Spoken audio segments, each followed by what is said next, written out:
मैंने आखिर आतिफ की बात मानी ही क्यों? क्या हो गया था? मुझे नहीं करना था मुझे ऐसा। मैं क्या करूं?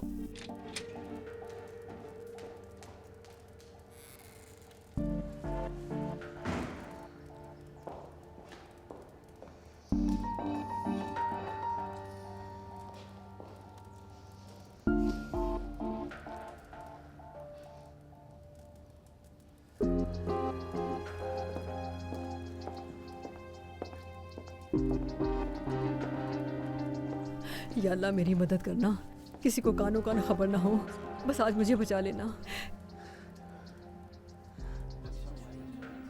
पहले मेरे बेटे को फंसाया उन्होंने और अब मेरी दोनों बच्चियों के पीछे पड़ गए हैं। हमारे बच्चों का उस फैमिली के किसी भी फर्द से इतना करीबी ताल्लुक रहे, ये मैं भी नहीं चाहती हूँ।